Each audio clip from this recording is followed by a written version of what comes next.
देख रहे हैं इन डार्क राजकुमार के साथ। दोस्तों, आज की कहानी में आगे बढ़ने से पहले अगर आप चैनल पर नए हैं तो चैनल को सब्सक्राइब ज़रूर कर लें और आज की कहानी सुनने के बाद कहानी कैसी लगी ये आप हमें नीचे कमेंट बॉक्स में ज़रूर बताएं। तो चलिए बढ़ते हैं आज की एक और लेटेस्ट हॉरर स्टोरी की ओर, जो कि नारद जी की है। दोस्तों, उस रोज़ जब मेरी बात दिवाकर भैया से हुई तो उन्होंने बताया कि उनके मालिक को एक वॉचमैन चाहिए। ये सुनते ही मैंने दिवाकर भैया को अपने मालिक से मेरे लिए बात करने को कहा। हालांकि मैंने पहले कभी भी वॉचमैन का काम तो नहीं किया था, पर मुझे इतना मालूम था कि मैं ये काम कर लूँगा।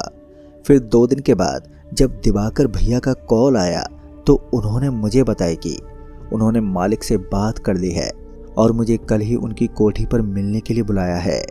ये पता चलते ही मैंने उसी शाम की बस पकड़ी और सीधे सीमोल बस डिपो पहुंच गया। सीमोल पहुंचते ही मैंने दिवाकर भैया को कॉल किया।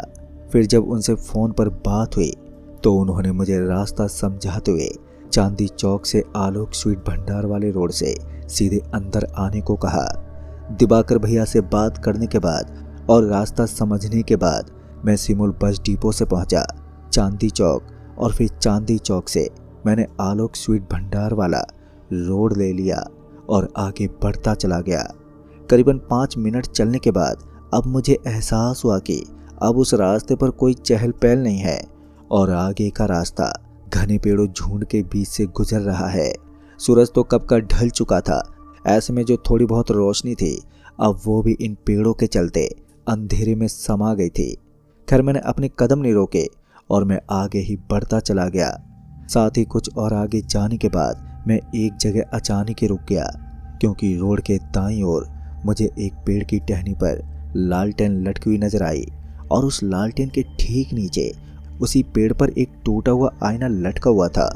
इसके साथ ही एक कुर्सी भी लगी हुई थी।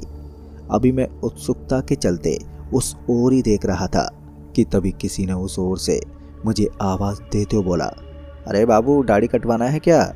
ये आवाज़ सुनते ही मेरे बदन में एक अजीब सा झटका महसूस हुआ, जिसके चलते मैं थोड़ा सा घबरा गया और बिना ये देखे कि किसने मुझे आवाज़ दी है मैं वहाँ से चल पड़ा। अभी मैं तेज कदमों से आगे ही बढ़ रहा था कि तभी मेरे फ़ोन की रिंग बज उठी। फ़ोन देखा तो मैंने पाया कि दिवाकर भैया कॉल कर रहे हैं। कॉल के उठाते ही उन्होंने पीली कोठी 123 के गेट पर आने को कहा, जो कि उसी रोड पर थी। फिर जब मैं उस पीली कोठी के गेट पर पहुंचा तो गेट पर दिवाकर भैया मुझे खड़े हुए नजर आए। उन पर नज़र पड़ते ही मैं उन्हें आवाज़ देते हुए बोला, आ गया भैया मैं। अभी मैंने इतना ही बोला था कि दिवाकर भैया ने छूटते बोला, ये ऐसे मिलेगा तू मालिक से? यहाँ नौकरी करने आया है या कोई फिल्म की शूटिंग करने के लिए?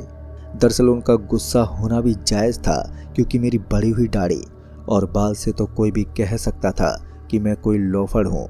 पर मैं नौकरी की खबर सुनकर इतना खुश हो गया था कि इस बारे में मैंने सोचा ही नहीं। खैर, दिवाकर भैया की बात सुनते ही मैंने उनसे बोला, कल मालिक से मिलने से पहले मैं दाढ़ी और बाल कटवा लूँगा। पर जब दिवाकर भैया ने मुझे बीच में टोकते हुए बोला कि मालिक से अभी मिलना है, ये सुनकर मैं चौंक गया, क्योंकि मालिक से तो मुझे कल सुबह मिलना था। अभी मैं दिवाकर भैया से इस बारे में कुछ पूछता कि दिवाकर भैया गुस्से से ही बोले, जा अभी 1 घंटे में दाढ़ी मूंछ बनवा के आ। अगर 1 घंटे में नहीं आया तो फिर वापसी की बस पकड़ लेना। ये बोलकर दिवाकर भैया गेट के भीतर चले गए और मैं गेट पर खड़ा बस चुपचाप देखता रह गया। मुझे दिवाकर भैया से ऐसे बर्ताव की बिल्कुल भी उम्मीद नहीं थी। खैर, किसी ने सच ही कहा है, जब समय खराब चल रहा हो तो ऊंट पर बैठे इंसान को कुत्ता काट लेता है। उस वक्त मुझे दुख तो बहुत हुआ, पर मैंने दुखड़ा रोने की जगह अपने कदम बाजार की तरफ किए, इस उम्मीद में कि कहीं कोई नाई की दुकान अभी भी खुली हुई मिल जाएगी। पर जब मैं बाजार में पहुंचा तो तकरीबन सभी दुकानें बंद हो चुकी थी, और जो 1-2 दुकानें खुली हुई थी उनमें से कुछ होटल थे और कुछ मेडिकल स्टोर। काफ़ी ढूंढने के बाद भी जब मुझे नाई की दुकान नहीं मिली तो मैं समझ गया कि अब मेरा कुछ नहीं हो सकता। बेहतर इसी में है कि मैं घर वापस लौट जाऊं। अभी मेरे मन में ये ख्याल आया ही था कि तभी मुझे उस लालटेन वाले नाई का ध्यान आ गया, जो आते वक्त भी वहीं उस पेड़ के नीचे अपनी दुकान लगाए हुए था। उस नाई का ध्यान आते ही मैं दौड़ पड़ा उस नाई की उस दुकान की ओर। हालांकि मेरा एक मन उस दुकान पर जाने को तैयार नहीं था, पर मजबूरी के चलते मैंने अपने उस मन की नहीं मानी और पहुंच गया उस नाई की दुकान पर। जैसे ही मैं उस पेड़ के पास पहुंचा जहां वो लालटेन टंगी हुई थी, तो वैसे एक बार फिर मुझे अजीब सा एहसास होने लगा। पर उस वक्त मैंने उस एहसास को दरकिनार करते हुए आगे बढ़ा। जैसे मैं उस पेड़ के नीचे लगी कुर्सी के पास पहुंचा तो मैंने देखा कि वहां पर कोई भी नहीं है, पर लालटेन अभी भी जल रही थी। जलती हुई लालटेन से मुझे लगा कि नाई भी यहीं कहीं होगा, इसलिए मैंने आवाज़ देते हुए कहा, अरे कोई है यहाँ पर? मेरे इतना बोलते मेरे पीछे से एक आवाज़ आई, दाढ़ी कटवानी है बाबू?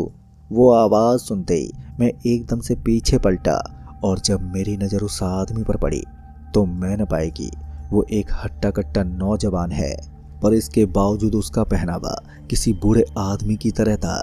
सफ़ेद धोती कुर्ता। अभी मैं उस नाई को ही घूर रहा था कि तभी वो नाई बोला, बाबूजी बाल बना दूं या फिर दाढ़ी? उसके ये पूछते ही मैंने बोला, दोनों ही बना दो। मेरा जवाब सुनने के बाद उसने मुझे कुर्सी पर बैठने को बोला और उसके बाद उस नाई ने पहले तो मेरे बाल काटे और फिर दाढ़ी। बाल कटवाने के बाद जब मैंने उस नाई से पूछा कि कितने पैसे हुए हैं, तो उसने बोला, बाबू पैसे देने की जगह आप मुझे ये कटे हुए बाल ही दे दो। अभी उसके ये कहने पर मैं कुछ कहता कि इसी बीच दिवाकर भैया का कॉल आ गया। मेरे कॉल उठाते ही वो भड़कते हुए बोले, अबे तू आ रहा है या फिर वापसी की बस पकड़ ली है तूने? दिवाकर भैया के ये कहते ही मैंने उन्हें जवाब देते हुए कहा, नहीं नहीं भैया, मैं बस आ ही रहा हूँ। मेरी ये कहते ही दिवाकर भैया ने कॉल रख दिया और उनके फ़ोन रखते ही मैं वहाँ से दौड़ते हुए निकला और जब पीली कोठी के गेट पर पहुँचा था तो दिवाकर भैया मुझे देखते हुए बोले, चल मालिक से मिलवा देता हूँ। फिर जब मैं मालिक से मिला तो उन्होंने मुझसे सिर्फ एक ही सवाल पूछा, काम करना है ना? जिस पर मैंने हाँ में सर हिलाते हुए बोला, जी जी मालिक, काम की खातिर तो मैं गांव से आया हूँ। मेरे जवाब दे दे उन्होंने दिवाकर भैया को इशारा करते हुए कहा, इसे हमारे पुराने बंगले की जिम्मेदारी दे दो और कुछ एडवांस भी। इतना बोलकर मालिक अपने कमरे में चले गए और उनके जाने के बाद दिवाकर भैया ने मुझे खाना पीना खिलाया और फिर सोने के लिए एक कमरा दे दिया। खैर अगली सुबह होते ही मैं पुरानी कोठी की चाबी लेकर वहाँ से निकल गया। जब मैं उस कोठी पर पहुँचा तो पाया कि उस कोठी के हर दरवाजे पर तालों के साथ काली रंग की कपड़ों की गुड़िया बंधी हुई है और तो और उन गुड़ियों के माथे पर 3 सुइयां भी गड़ी हुई थी। अब ये देखकर मेरा मन किया कि यहाँ से अभी लौट जाऊं, पर कुछ देर शांति से सोचने के बाद मैंने अपना इरादा बदल दिया और गार्ड रूम में जाकर बैठ गया। दोस्तों दिन गुजरते गुजरते मुझे ऐसा लगने लगा कि ये काम मेरे लिए बेस्ट है। आखिर काम के नाम पर सिर्फ बैठना ही तो था और दरवाजे पर लगे तालों और उस काली गुड़िया से मुझे इतना तो अंदाजा ही हो गया था कि यहाँ कोई आता जाता भी नहीं है। और इसी तरह बड़े ही आराम से मेरे अगले कुछ दिन बीत गए, पर अब मुझे ये काम उबाऊ लगने लगा। पर जब एक सुबह जब मैं सो के उठा तो मैंने देखा कि मेरे सर के सारे बाल झड़ गए हैं। अब बालों की जगह पर मोटे मोटे गांठ उभर आई थी, यहाँ तक कि मेरी दाढ़ी की जगह पर भी सर के जैसी गांठें उभर आई। ये देखकर मैं तो बुरी तरह से घबरा गया और फौरन ही दिवाकर भैया को मैंने कॉल किया और अपनी परेशानी उन्हें बताई। पर दिवाकर भैया ने सिर्फ ये बोलकर फ़ोन काट दिया कि जाके मैं डॉक्टर को दिखा लूँ। उन्हें मेरी ज़रा सी भी चिंता नहीं हुई। खैर उस वक्त मुझे बुरा तो बहुत लगा, पर अभी तो असल परेशानी मेरे सर और गालों पर भरी गांठें थी। लिहाजा मैं फ़ौरन ही वहाँ के लोकल अस्पताल पहुँचा। अस्पताल पहुँचते ही जैसे मैं डॉक्टर से मिला तो वैसे ही मुझे डॉक्टर ने देखते ही मेरा हाथ पकड़ा और अपने साथ कहीं लेकर जाने लगा। मैंने उस डॉक्टर से बोला भी, डॉक्टर साहब आप मुझे ऐसे मेरा हाथ पकड़ के कहाँ पर ले जा रहे हैं? मेरे ये सवाल पूछने पर उस डॉक्टर ने सिर्फ इतना कहा कि तुम्हें अपना इलाज करवाना है तो चुपचाप चलते रहो। उस वक्त मुझे कुछ भी समझ में नहीं आया कि अब मैं क्या करूं। फिर जब वो डॉक्टर मुझे अस्पताल के एक खाली कमरे में छोड़ते हुए बोला, तुम यहीं पर रुकना, अभी बड़े डॉक्टर साहब आ रहे हैं, वही तुम्हारी जांच करेंगे और बताएंगे कि तुम्हें हुआ क्या है। वो डॉक्टर इतना बोलकर वहाँ से चला गया और मैं उस बड़े डॉक्टर का वेट करने लगा जिस डॉक्टर की वो बात करके गया था। फिर कुछ देर के बाद एक आदमी आया और आते मुझसे पहला सवाल पूछा, तुमने उस नाई को पैसे क्यों नहीं दिए? उस आदमी की ये बात सुनकर मैंने बोला, किस नाई की बात कर रहे हो सर आप? मेरे ये सवाल करते ही उसने कहा, अपने दिमाग पर जोर दो, तुम्हें याद आ जाएगा कि मैं किस नाई की बात कर रहा हूँ। उस आदमी ने जब ये बोला तो अचानक से मुझे याद आया कि सच में मैंने उस रात जल्दबाजी में उस नाई को सेविंग और बाल काटने के पैसे नहीं दिए थे, यहाँ तक कि उसने मांगे भी नहीं। अब ये याद आते ही मैंने उस आदमी से पूछा, पर मेरे पैसे ना देने से क्या फ़र्क पड़ गया? मेरे इतना कहते ही उस आदमी ने कहा, क्या फ़र्क पड़ा है और आगे कितना फ़र्क पड़ेगा ये तुम अपनी आंखों से देखोगे और फिर खुद ही तय करना कि तुम्हारे पैसे ना देने के बदले कितना फ़र्क पड़ा है। इतना कहने के बाद उस आदमी ने उसी कमरे में मौजूद एक दूसरे कमरे का ताला खोला और फिर उस दरवाजे से दूसरे कमरे में दाखिल हो गया। उस आदमी ने जैसे मुझे आवाज़ देकर अंदर बुलाया तो मैं भी उस कमरे में दाखिल हुआ और अंदर जाते मुझे बहुत ही तेज ठंड महसूस हुई। फिर जब मेरी नज़र उस कमरे में रखे स्ट्रेचर पर पड़ी तो मुझे एहसास हुआ कि वो कमरा एक मुर्दा घर है, क्योंकि उन स्ट्रेचरों पर कई लाशें रखी थी जिनकी हालत से ऐसा जान पड़ रहा था कि उनकी मौत काफ़ी पहले हो चुकी है। मैंने फ़ौरन ही उस आदमी से सवाल करते पूछा, अरे आप मुझे यहाँ पर क्यों लाए हो? मेरे ये कहते उस आदमी ने एक लंबी और गहरी सांस लेते हुए कहा, स्टेशन नंबर 117 और 121 पर पड़े मुर्दे को जाकर देखो, तुम्हें तुम्हारा जवाब मिल जाएगा। वैसे तो मुझे उस वक्त मेरा मन वहाँ से निकलने को कर रहा था और सच्ची कहूँ तो उस आदमी पर मुझे गुस्सा भी बहुत आ रहा था।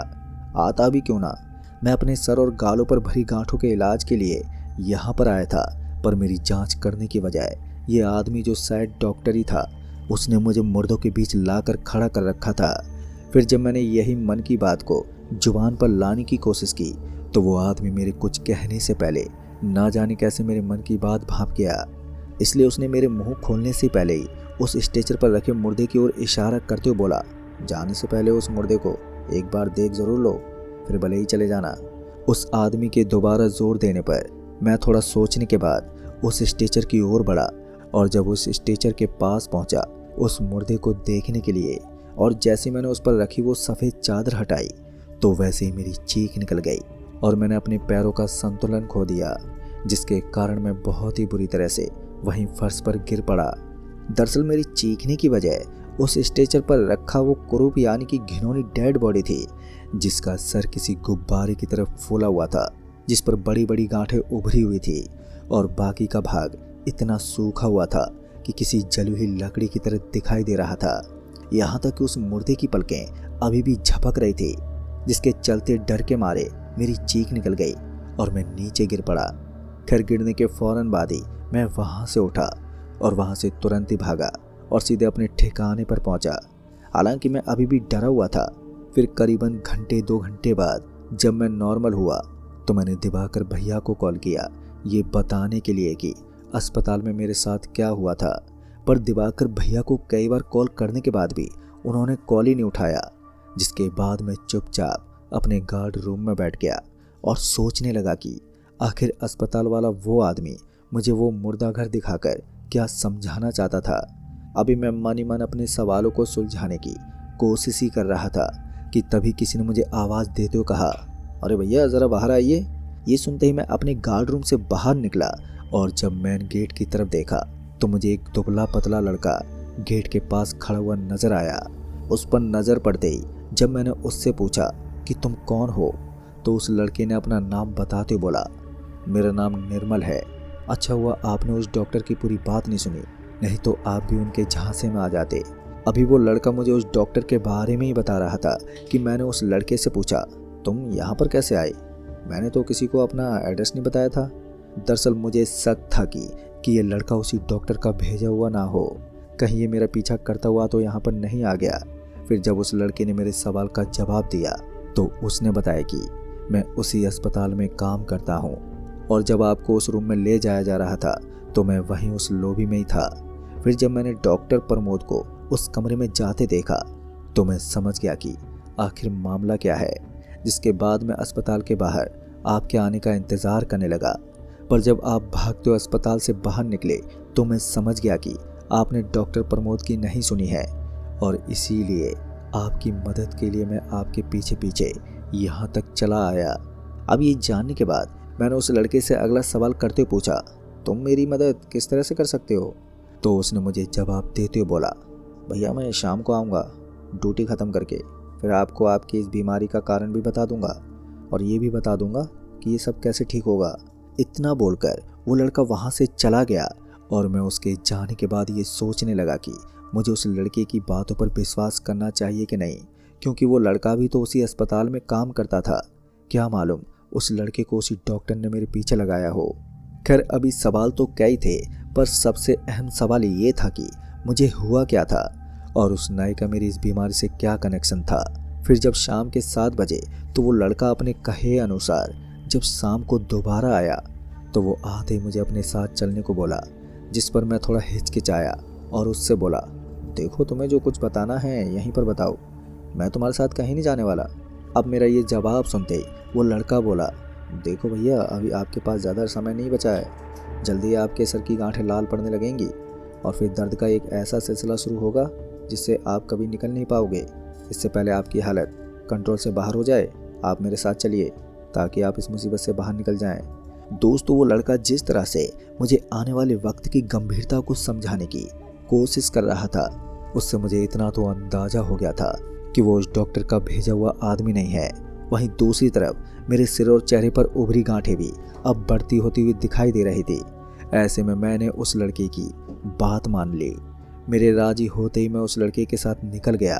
फिर जब वो लड़का मुझे मीणा बस डिपो लेकर पहुंचा तो मैंने उस लड़के से पूछा कि हम कहाँ पर जा रहे हैं। मेरे ये सवाल पूछने पर उसने बोला, हम नारंग ठेकेदार के घर जा रहे हैं, एक वो ही हैं जो आपकी इस बीमारी का इलाज जानते हैं। अभी उस लड़के ने इतना ही कहा था कि तभी एक बस आई और मैं उस लड़के के साथ बस में बैठ गया। बस में बैठने के बाद उस लड़के ने आगे नारंग ठेकेदार का नाम लेते हुए बताया कि कुछ सालों पहले नारंग ठेकेदार की आपकी जैसी हालत हो गई थी, लेकिन कई नामी गिरामी अस्पतालों के चक्कर लगाने के बाद भी उनकी चेहरे और माथे पर उभरी गांठों का इलाज नहीं मिला। उल्टा वो गांठें बड़ी और लाल होती गईं और जब उन गांठों में दर्द होना शुरू हुआ तो फिर तो वो दिन रात चीखते रहे। कोई भी दर्द की गोली काम ही नहीं करती थी, जिसके चलते उन्हें बेहोशी का इंजेक्शन दिया जाता था। धीरे धीरे उनका सर सूजता गया और बाकी का भाग सूखता गया। नारंग के परिवार वालों को उनकी हालत देखकर यह अंदाजा हो ही गया था कि अब नारंग जी नहीं बचेंगे कि तभी एक चमत्कार हुआ और मातू पगली उनके घर पहुंच गई और मातू पगली ने 7 दिनों के अंदर ही नारंग जी को ठीक कर दिया। उस लड़के के ये कहते ही मैंने उससे सवाल करते हुए पूछा, मातू पगली ये कौन है और उसने नारंग जी को ठीक कैसे कर दिया? मेरे ये पूछते उस लड़के ने कहा, मुझे ये तो नहीं मालूम कि मातू पगली ने नारंग जी को ठीक कैसे किया, पर इतना मालूम है कि नारंग जी अपनी जवानी के दिनों में तंत्र साधना किया करते थे और उनकी तंत्र साधना की जो गुरु थी वो थी मातू पगली। कहते हैं कि मातू पगली अपने आप में बहुत बड़ी शक्ति है। अभी उस लड़के ने अपनी बात खत्म ही की थी कि इसी बीच बस एक जगह रुकी। बस के रुकते ही बस के कंडक्टर ने आवाज लगाते हुए बोला, अरे भाई बकुआ वाले उतर जाओ। कंडक्टर की ये कहते ही वो लड़का अपनी सीट से उठा और बस से नीचे उतर गया और उसके साथ ही मैं भी। बस से उतरने के बाद हमने एक रिक्शा लिया जिससे हम पहुंचे नारंग जी के घर और घर के दरवाजे पर पहुंचते ही उस लड़के ने नारंग जी को आवाज लगाते हुए कहा, नारंग काका, नारंग काका। अभी वो लड़का आवाज ही लगा रहा था कि तभी उस घर का दरवाजा खुला और एक बुजुर्ग इंसान लाठी लिए घर से बाहर आया। और जैसे वो बुजुर्ग इंसान बाहर आया तो उस बुजुर्ग इंसान पर नजर पड़ते ही मैं एकदम से चौंक गया। दरअसल मेरे चौंकने की वजह थी उसके चेहरे पर वो बड़े बड़े लाल गड्ढे जो बहुत ही भयानक लग रहे थे। अभी मैं उनके चेहरे को ही देख रहा था कि तभी वो बुजुर्ग मेरी ओर देखते बोला, अरे ये भी उस नाई का शिकार बन गया क्या? उस बुजुर्ग के ये कहते ही वो लड़का बोला, हाँ काका ये भी उसी नाई के शिकार बन गए हैं, वो तो इनकी किस्मत अच्छी थी जो ये मेरी नज़र में आ गए। उस लड़के के ये कहते ही उस बुजुर्ग आदमी ने बोला, इसकी किस्मत इतनी भी अच्छी नहीं है, अगर इसकी किस्मत इतनी अच्छी होती तो ये उस नाई से कभी नहीं मिलता। खैर अब इस बारे में बात करके क्या फ़ायदा, तुम ये बताओ अब करना क्या है? उस बूढ़े आदमी के ये कहते ही मैंने बोला, मुझे ठीक कर दो बस। मेरे ये कहते ही नारंग बाबा ने बोला, इसके लिए पहले ये पता लगाना होगा कि उस नाई ने तुम्हारे बालों को किस शमशान भूमि में गाड़ा है, और जैसे उस शमशान भूमि का पता चलेगा तो वैसे ही तुम वहाँ जाना और अपने बालों को खोद कर बाहर निकाल लेना और उन बालों को किसी की चिता में जला देना। साथ ही ₹1.25 उस जगह पर गाड़ देना जहाँ से तुमने बाल निकाले हों। और हाँ, आज रात को मैं मातू पगली माई का आवाहन करूँगा। वो जो दिशा बताएगी तुम उस दिशा की तरफ निकल जाना। अब ये बोलकर नारंग बाबा अपने घर के भीतर चले गए और वहीं वो लड़का और मैं वहीं उनके घर के बाहर खड़े उनके लौटने का इंतज़ार करने लगे। फिर करीबन रात के 1 बजे नारंग बाबा बाहर आए और मुझे उत्तर दिशा की ओर जाने को कहा। उनके ये कहते मैं उस लड़के के साथ उत्तर दिशा की तरफ निकल गया। काफ़ी चलने के बाद एक शमशान नज़र आया जहाँ पर एक चिता भी जल रही थी और उस शमशान के नज़र आते ही उस शमशान के अंदर हम दोनों दाखिल हुए और अंदाजे से हमने खोदना शुरू कर दिया। मेरी किस्मत अच्छी थी कि तीसरी बार में ही मुझे एक काली पोटली में मेरे बाल ज़मीन में गड़े हुए मिल गए।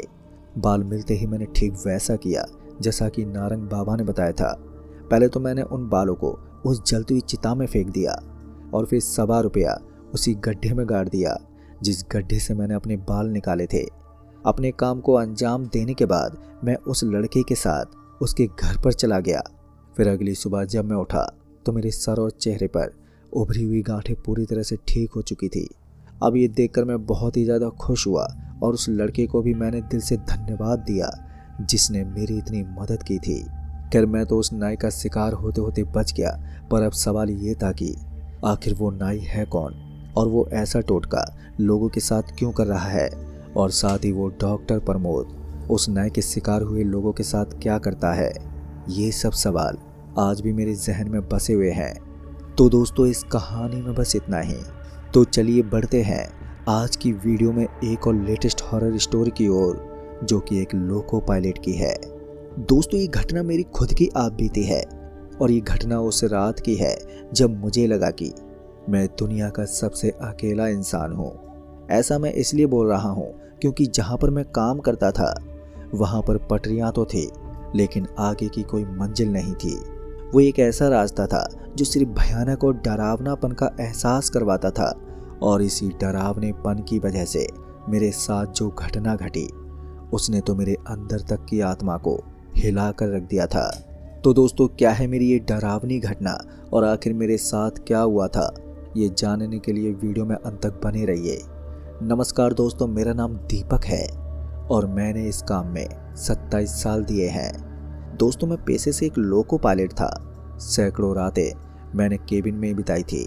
वहाँ की काली रातें, सुनसान ट्रैक और भयानक माहौल जो मेरे आसपास हमेशा बना रहता था। शायद आप सोचेंगे कि ट्रेन चलाने में डर कैसा होता है, पर मैं आपको बता देता हूँ कि असली डर खालीपन में नहीं होता बल्कि उसमें होता है जो खालीपन को भरने के लिए आता है। जी हाँ दोस्तों, ये घटना है शाहपुर और दौलताबाद के बीच की। ये क्षेत्र डेड जोन कहलाता है। यहाँ पर टावर नहीं होते थे और ना ही कोई बस्ती, बस यहाँ चारों ओर जंगल और आसपास सूखी नदी, यानी कि एक वीरान इलाका ही मौजूद था।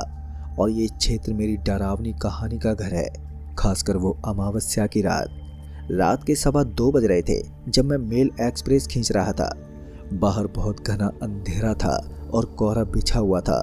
अंधेरा ऐसा था कि मेरी ट्रेन की हेडलाइट भी उस अंधेरे को चीर ना पा रही थी। तभी कुछ दूर मुझे एक सिग्नल दिखाई पड़ा, एक लाल बत्ती वाला। मैंने झट से ब्रेक लगाना शुरू किया, पर ट्रेन के इंजन को धीमा करने में थोड़ा समय तो लगता ही है। फिर खिड़की में से मुझे वो दिखा, पर ये कोई साधारण ट्रेन नहीं थी। उसका इंजन बहुत ही पुराना था। देखने में ऐसा लग रहा था जैसे कि वो भाप वाला इंजन है। पूरी तरह से काला था और ना ही तो उस पर कोई नंबर थे और ना ही उस इंजन के सामने कोई रोशनी थी, जैसे कि आम इंजनों के सामने हेडलाइट लगी होती है। बस मुझे देखने से ऐसा लग रहा था कि ये एक धुंधली सी चमक है, जैसे आग के अंदर से जल रही हो। उसके डिब्बों पर जाले लगे थे और हर खिड़की पर एक चेहरा धुंधला सा दिखाई पड़ रहा था। मुझे लगा कि ये कोई मालगाड़ी होगी जो साइडिंग पर खड़ी होगी, पर यहाँ पर साइडिंग कहाँ है।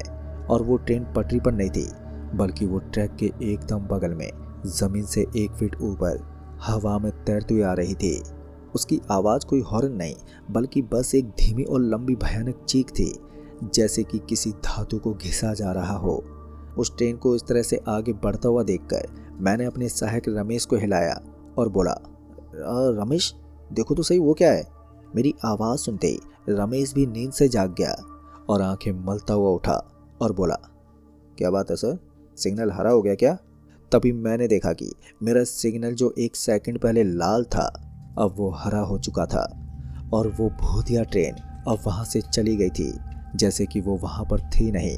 और जो कोहरा था वो भी अब साफ हो गया था। तभी मैंने रमेश से बोला, तुमने कुछ नहीं देखा? मेरी ये बात सुनते उसने जम्हाई ली और बोला, क्या देखना था सर, बस सिग्नल ही तो था। उसकी बात सुनते ही मैं शांत हो गया और सोचने लगा कि शायद ये थकान थी, पर मेरे भीतर एक भयानक चीख अभी भी गूंज रही थी। उस रात मैंने किसी को कुछ नहीं बताया था और मैं सीधा चुपचाप से अपने काम पर लग गया, क्योंकि रेलवे में इन सभी बातों का सिर्फ मजाक ही उड़ाया जाता है, जिस वजह से मैंने उस वक्त चुप्पी साध ली। लेकिन 1 महीने के बाद अगली अमावस्या की रात फिर से आई। वही 2:15 बजे का समय हो रहा था और वही जगह थी, पर इस बार मैं पहले से तैयार था। मैंने ट्रेन की हेडलाइट बंद कर दी थी। मेरी ट्रेन अंधेरे में धीरे धीरे सरक रही थी और फिर वो वही लाल सिग्नल, जैसे वो मुझे रोकने का आदेश दे रहा हो। और तभी वो ट्रेन आई, लेकिन इस बार उस ट्रेन की कोई आहट नहीं थी, बस एक भारीपन था जो मेरे केबिन को ठंडा कर रहा था। पर इस बार मैंने उसकी खिड़कियों में झांकने की हिम्मत की और जैसे ही मैंने झांकने की हिम्मत जुटाई तो मैं ये देखकर डर गया कि उस ट्रेन में दिखाई दे रहे चेहरे जिनकी आंखें मुझे घूर रही थी, उनकी आंखें पूरी तरह से काली थी, जैसे कोयले की खान हो। उनके हर एक चेहरे पर एक कहानी थी, डर की और एक दर्द की। मुझे लगा वो चिल्ला रहे हैं, पर उनकी मुझे कोई आवाज़ सुनाई नहीं दे रही थी। अब ये सब देखते हुए मैंने रमेश को जगाया नहीं, क्योंकि मैं जानता था अगर उसे ये चेहरे दिखाई नहीं दिए तो वो मुझे पागल समझेगा। इसलिए मैंने अपनी मुट्ठी बांध ली और मैंने सही वक्त का इंतज़ार किया। फिर लगभग 2 मिनट तक मेरी ट्रेन वहीं पर खड़ी रही और मेरे सामने वो काले भयानक छाया बिना आवाज़ के हिलते रहे। मेरा सिग्नल लाल का लाल ही रहा। फिर कुछ देर के बाद वो ट्रेन हवा में तैरती हुई आगे बढ़ने लगी और फिर जैसे ही वो ट्रेन आगे बढ़ी कि उसके पीछे से एक ठंडी हवा का झोंका आया। वो झोंका इतना ठंडा था कि मानो कि बर्फ़ के क्रिस्टल मेरे मुंह से टकरा गए हों। और फिर उसके बाद सिग्नल एकदम से हरा हो गया, जैसे कि उसने मेरा रास्ता साफ कर दिया हो। लेकिन दोस्तों, उसके बाद से ये सिलसिला ऐसे ही चलता रहा। हर अमावस्या की रात आती और वही लाल सिग्नल और वो भूतिया ट्रेन से मेरा सामना होता। मैं अब इसे अमावस्या की गाड़ी बोलता था। हर बार मेरी ट्रेन 2:15 पर उसी जगह पर ही रुकती, सिग्नल लाल हो जाता और भूतिया ट्रेन आती गुजरती और फिर सिग्नल हरा हो जाता। लेकिन अब मैं अजीब सा महसूस करने लगा था।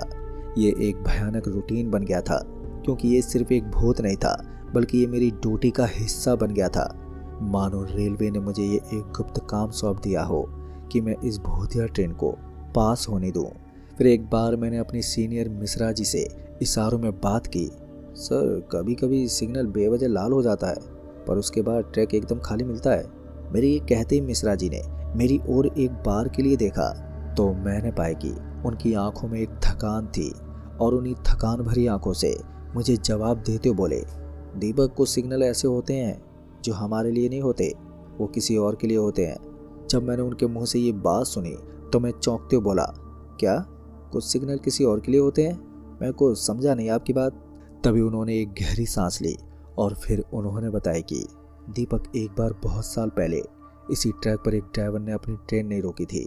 उसने कहा था कि सिग्नल खराब था और वो सीधे उस चीज़ से टकरा गया जो पटरी पर नहीं थी।